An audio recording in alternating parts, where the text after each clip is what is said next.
Did you know that you and I, that's right, we have the ability to save at least 7 lives? It's true.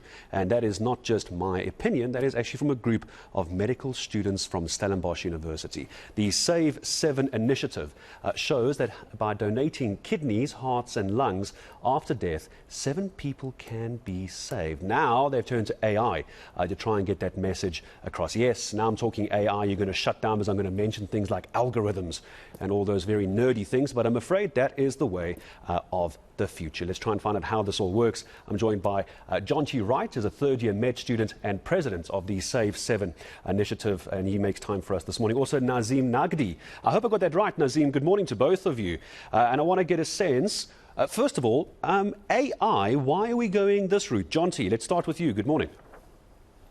Good morning, Gareth. Yeah, that's a very good question. It's not something that we set out to do initially, but AI has a lot of implications in today's society. One of the biggest ones is getting a message far. Obviously, SEO optimization is a big part of it, and social media sharing algorithms are actually based off of artificial intelligence as well. And we thought, why not leverage that as well as advances in natural language processing in order to help people understand the organ donation ecosystem a little bit better, and also to get that information further out than we would otherwise be able to.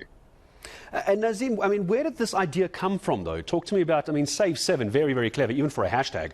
That's very, very clever. What were you guys doing that you sat down and thought, hang on, we can actually give this a go. Let's actually do this. Where was the idea born? Well, actually, it started with the patient, a cardiac valve here named Lynette Stierman, and her sister and her were born with something called autosomal polycystic dominant kidney disease. That just basically means that her life expectancy was expected to be cut short. She would only live to 30, she didn't get a kidney. And unfortunately, her sister passed on waiting for one that never came. And John and I were working on chatbots at the time for another project, and John had the idea to use this technology to spread the message within our class group. Just medical students that actually weren't as aware about organ donation as we should have been. Because as young people, it's demographic that's not targeted by the traditional marketing that's done. And we just thought, well, we're young, we have energy, and there's a lot of people like us, and we just want to empower people to save lives. And that's where the idea was born. It's a brilliant idea, I think, because you've got to adopt the technology we have now to actually just make what you do a lot easier, especially for the donors and the recipients. Help me understand, John T., maybe you can take this one for me. Help me understand how donors and recipients will find each other, not find themselves, find each other on this. How is it making that gap easier?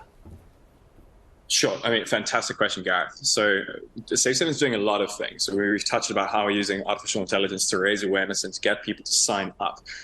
People can do that on save7.org, where you can, number one, put your ID number in and put your name down, and then you can leave a time capsule, which is a little voice note that expresses your wishes to become an organ donor.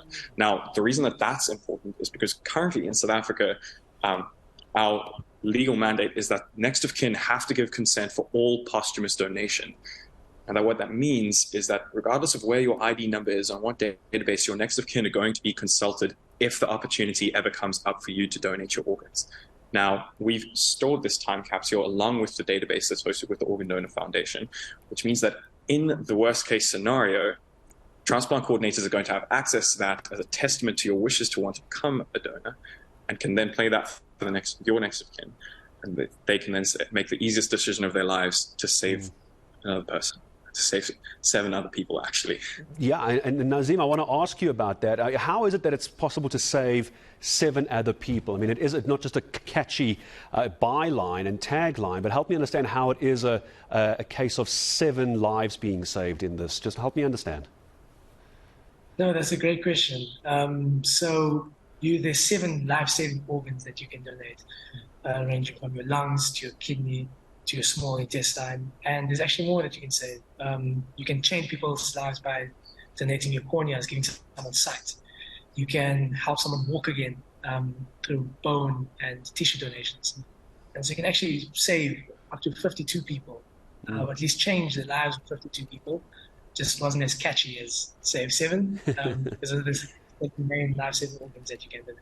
Yeah, and Jonty, I'm going to leave the last question to you for the moment as well. As I say goodbye to you, what do I need to do to get information on this? Are we at a point now where people can sign up, or what do I do with someone watching this going, I would love to be able to be involved and donate my organs, or I might even need an organ, or there's a doctor watching?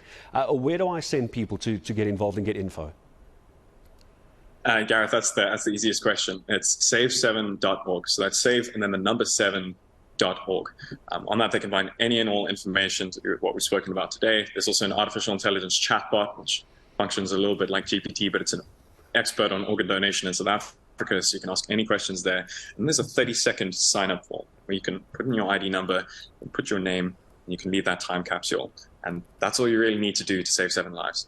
So clever. The world of AI, how much easier it's making our lives. To both of you, congratulations. Jonty Wright is the president of Save7, also Nazim Nagdi, vice president. I hope I got those titles correct, both from Save7 as well. You heard it. It's very, very simple. www.save7 with the number.org. You can go and look for that if you want to get more information and possibly even more involved as an organ donor or potentially as an organ recipient.